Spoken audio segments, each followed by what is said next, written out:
जब वो दोनों दोस्त उस आइलैंड पर पहुंचे कि तभी अचानक वो आइलैंड हिलने लग गया। तभी खुलासा हुआ कि वो असल में कोई आइलैंड नहीं बल्कि एक बड़ी ब्लू व्हेल है जिसे बड़ी बड़ी लोहे की चेन से बांधा हुआ था। इसके बाद हमने कुछ हफ्ते पहले का सीन देखा जब आधी रात में एक जादुई सफेद घोड़ा एक किसान के खेत में घुसा और चारों तरफ भाग कर उसका पूरा खेत तबाह कर दिया। अगली सुबह जब उस बूढ़े किसान ने ये देखा तो उसने उसके तीनों बेटों को बुलाया और उन्हें उनके तबाह हुए खेत को दिखाया। अब क्योंकि वो खेत उनका इकलौता कमाई का साधन बर्बाद हो चुका था, इसीलिए उस किसान ने अपने बेटों से आज रात खेत की रखवाली करने के लिए कहा ताकि वो उसे पकड़ सके जिसने ये सब कुछ किया है। उन तीनों भाइयों में से सबसे छोटा भाई है जॉन, इसीलिए उन दोनों भाइयों ने ये जिम्मेदारी जॉन पर डाल दी। जॉन को अंधेरे से डर लगता है लेकिन फिर भी अपने पिता का भरोसा जीतने के लिए वो पूरे खेत की रखवाली करने के लिए मान गया। जब रात को जॉन उसके खेत की रखवाली कर रहा था तभी उसने उस चमकते हुए जादुई घोड़े को देखा। तब जॉन ने उसकी तरफ एक रस्सी फेंकी, वो रस्सी उस घोड़े के गले पर अटक गई और उस घोड़े ने जॉन को भी अपने साथ पूरे खेत में घसीटना शुरू कर दिया। फिर अचानक वो घोड़ा हवा में उड़ने लग गया जिससे जॉन को उसका खूबसूरत गांव दिखाई देने लग गया। ये देखकर जॉन खुशी से चिल्ला उठा लेकिन अगले ही पल वो दोबारा जमीन पर आ गिरा। जमीन पर आते ही वो घोड़ा एक दलदल में गिर गया। उस बेचारे जानवर को डूबता देख जॉन को उस पर दया आई और उसने किसी तरह से उस घोड़े को दलदल से बाहर निकाल लिया। जॉन के इस काम से वो घोड़ा इतना भावुक हो गया कि उसकी आंखों में आंसू आ गए। ये देखकर जॉन भी इमोशनल हो गया। तब जॉन ने उस घोड़े की रस्सी को खोलते हुए उससे वादा लिया कि अब वो दोबारा उनके खेत को तबाह नहीं करेगा। उस जादुई घोड़े के जाने के बाद जब जॉन ने उसके बर्बाद खेत को देखा तो वो समझ गया कि कल उसकी बैंड बजने वाली है। अगले दिन जब जॉन उसके अस्तबल में उठा तो वो उसके सामने दो शानदार काले शाही घोड़े देखकर हैरान रह गया। जब वो उन घोड़ों को देख रहा था तभी जॉन ने उसके पीछे से किसी की आवाज सुनी जिसे सुनते ही वो चौंक गया और जॉन ने जल्दी से एक नुकीला डंडा उठा लिया। लेकिन जब जॉन उस आवाज की तरफ बढ़ा तो उसने वहाँ पर एक छोटे घोड़े के बच्चे फोल को देखा जो बिल्कुल इंसानों की तरह बोल पा रहा था। फोल ने बताया कि जॉन ने पिछली रात जिस घोड़े को बचाया था वो उसकी माँ है और उन्होंने जॉन को तोहफे में ये दो घोड़े दिए हैं। साथ ही फोल को भी जॉन की मदद करने के लिए वहाँ भेजा गया है। जल्द ही जॉन के पिता को उसके तबाह हुए खेत के बारे में पता चला और वो गुस्से में चिल्लाने लग गए। ये देखते ही जॉन समझ गया कि वो मुसीबत में है। जब फोल ने जॉन को घबराते हुए देखा तो उसने जॉन को उसकी पीठ पर बिठाया और 150 की स्पीड में भागता हुआ जॉन को उसके खेत से बहुत दूर ले गया। इसके बाद जॉन ने कहा कि वो उन दोनों घोड़ों को बेचना चाहता है ताकि उनसे उसे थोड़े पैसे मिल जाए। फोल ने एक बार फिर अपनी शक्तियों का इस्तेमाल करते हुए सीटी बजाई जिससे वो दोनों घोड़े भी भागते हुए उनके पास आ गए। अब उन शाही घोड़ों को अपने साथ लेकर जॉन और फोल उनके लिए सही खरीदार ढूंढते हुए एक बाजार में पहुंच गए। वहां पहुंचते ही उन शाही घोड़ों को खरीदने वालों की लाइन लग गई लेकिन लालच के चलते जॉन ने उन घोड़ों को उस शहर के सबसे अमीर आदमी को बेचने की पेशकश की और उस शहर का सबसे अमीर आदमी और कोई नहीं बल्कि वहाँ का राजा है। जैसे ही जॉन राजमहल के बाहर पहुंचा तो उन शाही घोड़ों को देखते ही राजा हैरान रह गया। लेकिन एक सभ्य आदमी की तरह उन्हें खरीदने की बजाय राजा ने अपने सिपाहियों से उन घोड़ों को पकड़ने का हुक्म दे दिया क्योंकि राजा का मानना है कि जॉन जैसा एक गरीब किसान इतना शानदार घोड़ों का मालिक कैसे हो सकता है। ये देखकर जॉन बहुत निराश हुआ और उसने एक बार फिर फोल से मदद मांगी। फोल ने एक बार फिर सीटी बजाई और वो घोड़े दोबारा जॉन के पास आकर खड़े हो गए लेकिन उस चक्कर में उन घोड़ों ने राजा को आटे की बोरी पर गिरा दिया। इस बात से राजा बहुत गुस्सा हुआ लेकिन उसने लोगों के सामने अपने गुस्से पर काबू किया। तब जॉन ने राजा से उन दोनों घोड़ों के बदले में 2 चांदी की टोपियों की मांग की। हालांकि राजा के मंत्री ने उसे याद दिलाया कि वो घोड़े जॉन से बंधे हुए हैं और हमेशा उसके पास भागकर पहुंच जाते हैं। इस बात को ध्यान में रखते हुए राजा ने जॉन को उसके महल का मुख्य पद दे दिया। ये सुनकर जॉन इतना खुश हुआ कि उसने बिना एक बार भी सोचे राजा की बात स्वीकार कर ली और राजा की इस घोषणा से सभी लोग जॉन के लिए चीयर करने लग गए। उन्हें लगने लगा कि जॉन जानवरों से बात कर सकता है। इधर जॉन धीरे धीरे लोगों के बीच में पॉपुलर होने लग गया। वहीं राजा को जॉन से जलन होने लगी और वो कैसे भी करके जॉन को फांसी देना चाहता है लेकिन उसके पास जॉन को फांसी देने का कोई पर्याप्त कारण नहीं था। लेकिन एक दिन उसके दरबारी ने उसे एक आइडिया दिया। उनके प्लान के हिसाब से वो जॉन को एक फायर बर्ड को पकड़ने के लिए भेजेंगे।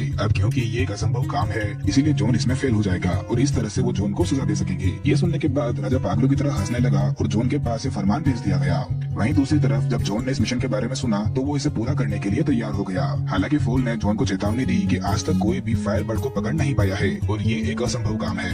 लेकिन जॉन गांव के लोगों को इम्प्रेस करने के लिए ये काम करना चाहता है इसीलिए वो दोनों इस काम के लिए निकल गए। रास्ते में वो फायर बर्ड को उनके वश में करने के लिए जादुई फल लेने जंगल में जाते हैं। जॉन उन फलों को टेस्ट करना चाहता था लेकिन फोल ने उसे उन्हें खाने से मना कर दिया और उसे बताया कि वो फल नशीले हैं। इसके बाद वो दोनों पूरे दिन चलते रहे और फाइनली रेगिस्तान के बीचों बीच पहुँच गए जो उस फायर बर्ड का घर है। वहाँ उन्हें गीली रेत की चेतावनी का बोर्ड भी दिखाई दिया। इसके बावजूद भी जॉन ने उन जादुई फलों को नीचे जमीन पर गिराया और वहीं पास में छिप गया। थोड़ी देर बाद आलिशान फायर बर्ड उस गीली रेत से बाहर आई और उन जादुई फलों को खाने लग गई। जॉन के प्लान के हिसाब से उन फलों को खाने के बाद फायर बर्ड को बेहोश हो जाना चाहिए था लेकिन उसके पहले ही उस बर्ड ने उन दोनों को देख लिया और उन पर हमला कर दिया। जॉन और फोल कई बार मरते मरते बचे और दोनों ने हर बार एक दूसरे की जान बचाई। हालांकि थोड़ी देर बाद फाइनली वो फायर बर्ड उन जादुई फलों की वजह से बेहोश हो गई। इस मौके का फायदा उठाते हुए जॉन ने उसे चैन से बांध दिया। अगले दिन जॉन और फोल ने देखा कि वो फायर बर्ड बहुत ही कमजोर हो चुकी थी और वो रो रही थी। फोल ने जॉन को समझाया कि वो बर्ड तभी जलती है जब वो आजाद होती है। अगर वो ज्यादा देर तक वहीं जमीन पर पड़ी रही तो उसकी सारी शक्तियाँ खत्म हो जाएंगी। ये सुनने के बाद जॉन को उस बर्ड पर दया आ गई और उसने उसे छोड़ने का फैसला किया।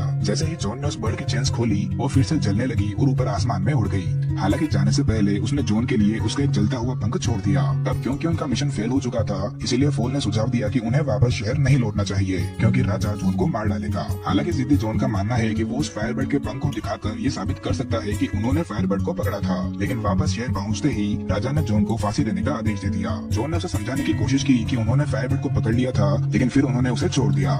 लेकिन राजा को जॉन की इस कहानी पर यकीन नहीं हुआ और उसने जॉन की गर्दन को उसके शरीर से अलग करने का आदेश दे दिया। लेकिन ठीक उसी समय वही आलीशान फायरबर्ड वहाँ पर पहुँच गई जिससे पूरे राज्य में तेज रोशनी चमकने लग गई। दरअसल उसने जॉन की मदद की पुकार सुन ली थी और वो उसकी मदद करने के लिए वहाँ पर आई थी। राज्य की जनता ये देखकर पगला गई कि वो फायरबर्ड जॉन के दिए आदेशों का पालन कर रही थी। इसीलिए राजा को जॉन की सजा रुकवानी पड़ी और जॉन के सम्मान में राजा ने लोगों को दावत भी दी। उस रात जॉन सभी लोगों का हीरो बन चुका था। ये देखकर राजा जॉन से और भी ज्यादा चलने लग गया। तब उसके दरबारी ने उसे जॉन को एक और नामुमकिन काम देने के लिए कहा जिसमें जॉन को ऊंचे पहाड़ पर स्थित बर्फीले राज्य में रहने वाली राजकुमारी को लेकर आना होगा। ये सुनकर राजा को यकीन हो गया कि जॉन इस काम में पक्का फेल हो जाएगा और फिर वो उसे मौत की सजा दे देगा। इसीलिए अगले दिन राजा के दूत ने जॉन को उसका अगला मिशन दिया जिसे जॉन ने बिना हिचकिचाहट के एक्सेप्ट भी कर लिया। बड़ी और खतरनाक ऊंची चट्टानों को पार करने के बाद जॉन और फोल फाइनली उस बर्फीले महल के दरवाजे पर पहुंच गए जहां वो राजकुमारी रहती है। हालांकि उन्होंने देखा कि उस महल के एंट्रेंस पर बहुत बड़ी बर्फ की दीवार खड़ी हुई थी जिस वजह से उस महल के अंदर घुस पाना नामुमकिन सा लग रहा था। लेकिन उस फायरबर्ड द्वारा दिए गए पंख की मदद से जॉन ने पूरी बर्फीली दीवार को पिघला दिया जिससे हजारों लीटर पानी बहने लग गया। बदकिस्मती से फोल पर भी बर्फ गिरी जिस वजह से वो चट्टान से नीचे गिरने लगा। वो काफी बुरी तरह से नीचे गिरा लेकिन इसके बावजूद भी उसने खुद को चोट लगने से बचा लिया। वहीं दूसरी तरफ जॉन उस महल के अंदर गया जहाँ उसे राजकुमारी दिखाई थी। जॉन ने अपना परिचय देते हुए राजकुमारी को बताया कि उसे उसके राजा ने भेजा है। लेकिन राजकुमारी ने उससे कहा कि वो किसी से भी शादी नहीं करना चाहती क्योंकि उसके हिसाब से अब दुनिया में हीरो बचे ही नहीं हैं। जॉन के बहादुरी चेक करने के लिए राजकुमारी चट्टान से नीचे कूद गई। तभी जॉन भी उसे बचाने उसके पीछे कूद गया। जॉन के साहस से प्रभावित होकर राजकुमारी ने उसके गाउन को पैराशूट में बदल दिया और धीरे धीरे नीचे जाने लगी। लेकिन तभी जॉन ने गलती से राजकुमारी के गाउन में छेद कर दिया जिस वजह से वो दोनों तेजी से नीचे गिरने लगे। ऐसा लग रहा था कि दोनों बुरी तरह से मरने वाले हैं। लेकिन तभी हमने फूल को उसके पंखों के साथ उड़ते हुए देखा और उसने उन दोनों को बचा लिया। बाद में उस रात को राज्य वापस लौटते समय उन तीनों ने जंगल में रात बिताई। उस समय फूल ने जॉन को राजकुमारी को वहीं छोड़कर वहाँ से भाग जाने की सलाह दी लेकिन जॉन ने मना कर दिया। राजकुमारी जो उन दोनों की बातें सुन रही थी वो जॉन की वफादारी देखकर हैरान रह गई। अगली सुबह वो तीनों राज्य में लौट आए जहाँ सभी ने जॉन को एक हीरो की तरह स्वागत किया। सभी लोगों ने हैरानी से देखा कि जॉन ने उसका ये मिशन भी पूरा कर दिया। ये देखकर राजा को जॉन से और भी ज्यादा जलन होने लगी। इसके बावजूद भी राजा को एक बार फिर जॉन को इनाम देना पड़ा। बाद में उस रात को जॉन ने फूल को बताया कि वो राजकुमारी को पसंद करने लगा है और वो राजकुमारी से मिलने चला गया। जॉन ने कुछ फूल लिए और राजकुमारी के कमरे की खिड़की पर पहुंच गया। लेकिन तभी उसने देखा कि राजा का दरबारी राजकुमारी के पहनने के लिए कपड़े लेकर आया हुआ था। थोड़ी देर बाद राजकुमारी फाइनली राजा से मिली और उसे देखकर राजकुमारी ने कहा कि वो तो उसके पिता की उम्र का है। वहीं बाहर की तरफ राजा और राजकुमारी को साथ देखकर जॉन काफी निराश हुआ। राजा अगले दिन ही राजकुमारी से शादी करना चाहता है लेकिन राजकुमारी ऐसा नहीं चाहती। शादी को टालने के लिए राजकुमारी ने कहा कि उसके परिवार की परंपरा है कि वो सिर्फ एक स्पेशल अंगूठी को पहनकर ही शादी करते हैं। लेकिन दुख की बात यह है कि वो अंगूठी समुद्र में कहीं खो गई है। यह सुनकर राजा बहुत गुस्सा हुआ और उसने एक बार फिर जॉन को एक मुश्किल काम सौंप दिया। उसी रात हमने देखा कि फूल को आसमान में एक वेल की आत्मा दिखाई दी। फूल ने फिर सूरज, चांद और हवा से बात की और उसे पता चला कि राजकुमारी की वो अंगूठी एक बड़ी सी वेल के पेट में है जो कि अब एक आइलैंड में बदल चुकी है। अगली सुबह जॉन और फूल उस वेल फिश की खोज में निकल गए और उन्होंने देखा कि वेल को बड़ी लोहे की चेन से बांधा हुआ है। फूल ने जब उस वेल से बात की तो उसे पता चला कि उसे सजा के तौर पर यहाँ बांध कर रखा हुआ है क्योंकि उसने सिर्फ मस्ती के लिए कई सारी शिप्स को निकल लिया था। हालांकि उस समय वो जवान और नासमझ थी लेकिन अब उसे उसके किए पर पछतावा होता है। ये कहने के बाद वेल की आंखों में आंसू आ गए। तभी जॉन को एक आइडिया आया कि उन्हें वेल को छींक खाने के लिए मजबूर करना चाहिए। ऐसा करने से वेल की चेन्स टूट जाएंगी। इसीलिए फूल और जॉन वेल की नाक में घुसे और उसे खुजली करने लग गए। उनका ये प्लान काम कर गया और इतनी विशाल वेल को छींक आ गई। छींकने की वजह से वेल की चेन्स टूट गई और तभी वो सारी शिप्स भी उसके पेट से बाहर निकल आई। तब उस वेल ने जॉन और फूल को धन्यवाद कहते हुए उन्हें वही अंगूठी दे दी। अगले सीन में वो दोनों राजकुमारी को अंगूठी देने के लिए उसकी खिड़की पर पहुंचे लेकिन तभी एक गार्ड ने उन्हें देख लिया। वहीं राजा के दरबारी ने भी उन्हें देख लिया और जल्दी से जॉन को पकड़ने का आदेश दे दिया। इस हंगामे से राजा भी जाग गया और अपनी बंदूक लेकर वो भी खिड़की पर आ गया।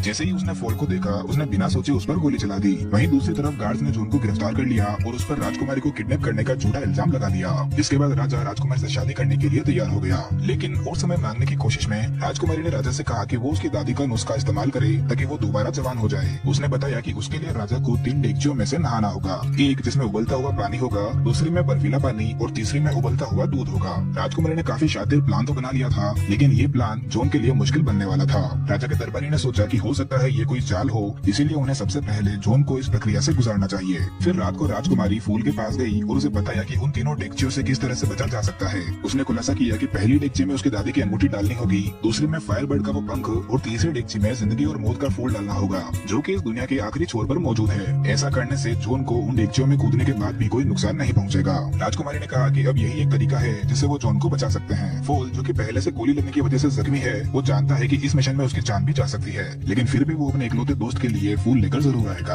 अब क्योंकि फॉल उड़ नहीं सकता, इसलिए वो तेजी से भागता हुआ दुनिया के आखिरी छोर तक पहुंच गया। किस्मत से फॉल को वो फूल मिल भी गया, लेकिन उसने उसे चेतावनी दी कि जो कोई भी उस फूल को तोड़ेगा वो अपनी मौत को न्योता देगा।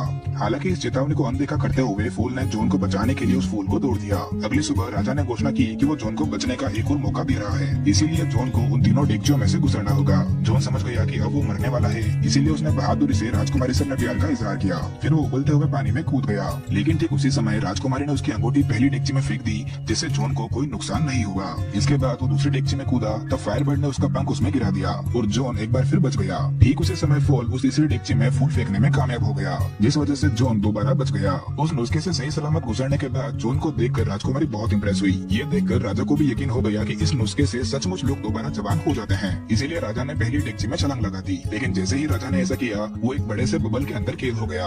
राज्य के लोगों ने राजा का मजाक उड़ाना शुरू कर दिया और जॉन के लिए नारे लगाने लग गए। वहीं जॉन और राजकुमारी ने देखा कि फॉल वहाँ पर नहीं है। वो जल्दी से फॉल को ढूंढने गए। जल्दी उन्हें फॉल मिल गया, जो शांति से बैठा हुआ अपनी मौत का इंतजार कर रहा था, क्योंकि उसने उस फूल को तोड़ा जो था। हालांकि तभी राजकुमारी ने खुलासा किया कि वो चेतावनी सिर्फ एक टेस्ट था, ये देखने के लिए कि उस फूल को तोड़ने वाला शख्स कितना बहादुर है। राजकुमारी ने बताया कि अगर फॉल उस फूल को नहीं तोड़ता तब तो वो पक्का मारा जाता, लेकिन अब वो नहीं मरने वाला है। ये सुनते ही फॉल खुशी से उछल पड़ा और अपने बेस्ट फ्रेंड को गले लगाया। फाइनल सीन में राज्य की जनता ने जॉन के नाम के नारे लगाए और उसे उनके राज्य का नया राजा बनने के लिए कहा। जॉन ने भी खुशी खुशी उनकी बात मान ली और वादा किया कि वो हमेशा उनकी हिफाजत करेगा। इस मूवी के अंत में जॉन और राजकुमारी ने एक दूसरे से शादी कर ली और खुशी खुशी उस राज्य के राजा